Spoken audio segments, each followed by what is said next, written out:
өзім балам өзінің атасының көрбөгөндүгү үчүн атаң деп койгонмо ушу баланын ишеничинен тоже пайдаланып атат да бул кишичи. Салганда эки раз, анкин бирин майлады, анкин 3 раз салды, анкин майлады.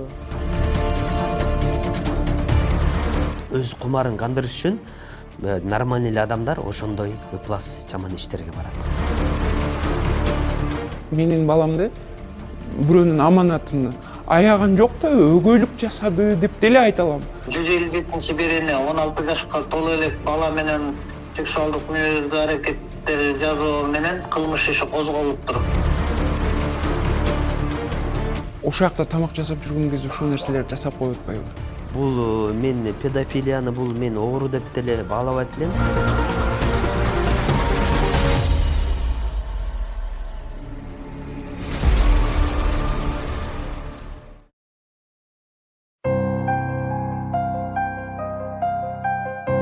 Бул жаш баланын атын Бекбол деп өзгөрттүк. Ал 7 жашта.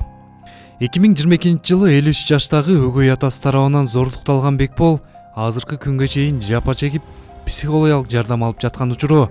Бекбол апасынан суранып, ошол күндү эстебей эле коелчу деп жатты. Камера сыртында сүйлөшүп, жаш баланын келечекке койгон максатын угуп, акыры Бекболду ошол күндү эстетүүгө туура келди. Биринчи отогум эч кимге айтпай, итпай эч кимге. Ушинтип айта постумду. Анкин мен качып кеттим. 3 раз салды да, анкин көбүрөөк салды да. Кровать токтотканда салган. Салып иштеди да. Анкин эсме экенин да айткам апамда. Бекболдун апасынын айтымында ошол күнү ал сыртта тамак жасап жүргөн. Зөөкүр өгөй баласына сексуалдык кыдык көргөзүп, андан кийин жаш баланы алдап, жыныстык катнашка барган. Акыры бул уплас иштерди жолдошу өгөй баласына кылып жатканын билгенине милиция кызматкерлерине арыз жазып кайрылган, бирок эч кандай жыйынтык чыккан эмес. Бул жолдошу менен бир через подругам аркылуу эле таанышып калганбыз. Вроде бы нормальный болгон. Эми турмуш кылып жакшы адамга шак кылып атканда сен эч качан жамандык жагын ойлобойсуң. Спокойный, уравновешенный. Анан кийин көрүп атам, что спивается, запойго кирип кетет. 53 жашта. Ошо дыйканчылык эле жасачу. Анан балам мага ушинтип айткандан кийин мен ойлонуп көрсөм, кышында апа көтөн муруп атат деп ойлоп жүрдү да.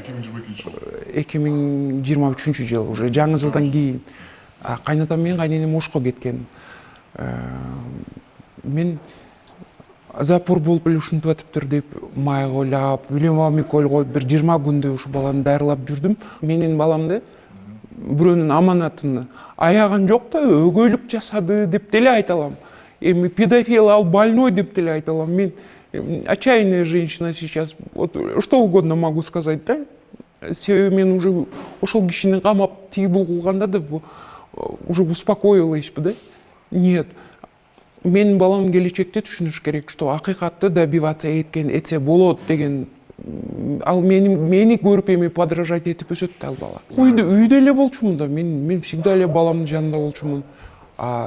Кухняларына ал жерде көк таш деген аял, кышында кар деле болбойт экен. Анан сыртка мен таштарды мынтип чыжып очок жасап алам да, ошол жерге чыгып тамак жасайм. Кухнясына жазсам түтүп кетет экен. Анан очок мен все-таки айылдын кызымын. Ошол жакта тамак жасап жүргөн кезде ушул нерселерди жасап коюп атпайбы? Сиз сыртта жүргөндө? Мен сыртта үйдө эле жүргөн кезде, сыртта эле. Просто мен өзүм балам өзүнүн атасын көрбөгөндүгү үчүн атаң деп койгонмо ушул баланын ишеничинен тоже пайдаланып атат да бул кишичи. Бала наивный, ишенчек. Анан может быть баламда деле ой болгондур, аталардын баары эле ушинте береткен балдарын, значит это норма деп деле кабыл алган чыгар ошол моментте. Мен билбейм да. Юрист Шердар Абдыкапаровдун айтымында Кыргызстанда буга окшогон окуялар көп эле кездешет. Бирок алардын көбү бүдөмүк бойдон ачыкталбай калары айтылат. Психологиялык жабыр тарткан адамдар дагы бар, бирок кээ бирөө мисалы өз кумарын кандырыш үчүн нормальный эле адамдар ошондой ыплас жаман иштерге барат. Андай деле биз деле иштерден көрүп жүрөбүз. 14-төн 18 жашка жери 11 жылдан 15 жылга жери наказание. Эгер 14 жашка жери зордуктоо ошондой болсо 15 жылдан өмүр бою өмүр бою эркинен ажыратуу.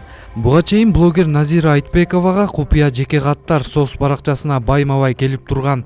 Каттардын көбү бала чагында сексуалдык зомбулукка кабылгандар, жапа чеккендердин көбү милиция кызматкерлерине айтуудан коркуп, керек болсо өзүнүн өмүрүнө кол салгандар да болгонун жазышкан. Бир жомон чыгарган, бирок тилекке каршы элдер мындай ишеним көргөзбөй койчу, кантип эле биздин Кыргызстанда андай эмес, мындай ойгон чыгаратасың деген сыяктуу нерселерди кайдыгер карап коюшкан.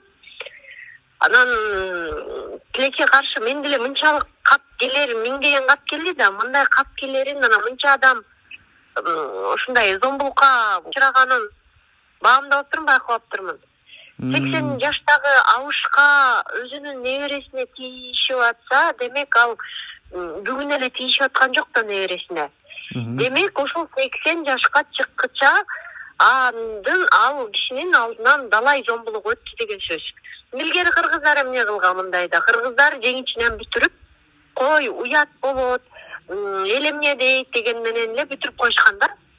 Азыр болсо мына интернет айдыңа чыгып, ошол бүт баары аты жөнүмдү жашырып чыгарыңыз деп, анан болгон көкүрөгүндөгү аябай көптөн бери катып жүргөн нерселердин баарын чыгарды.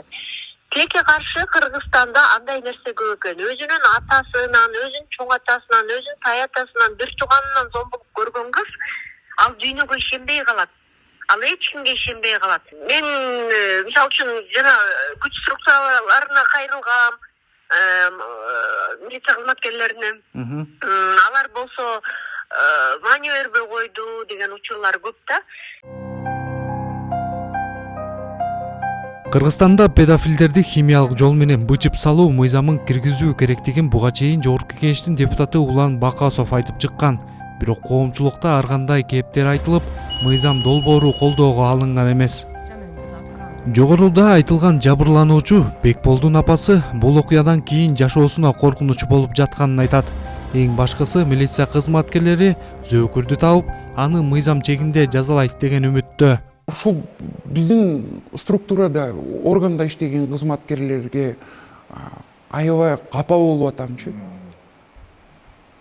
Мага окшоп ыйлаган канча эне, канча кыз келиндер бар. Менин баламдын тагдыры сынды, например. Миллион психолог иштесин, ал баланын памятинен ал унутулбайт. Биздин структура, биздин система акчаң болсо бүт баарын жасаса болот деген нерсе түшүнүк калып атат биздечи.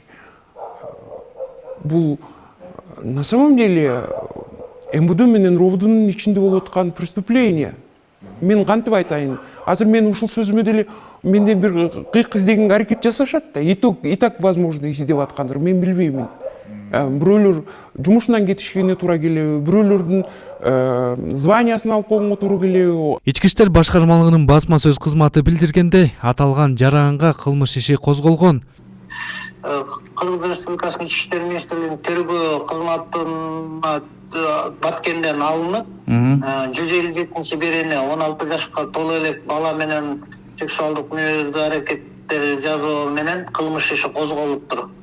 Козголгон иштин негизинде экспертизалар дайындалып, ошондой эле сотко жөнөтүлүп, соттон жанакыдай камакка алуу бөгөт чарасы тандалып, анан жок болгондугуна байланыштуу издөөгө бериптир.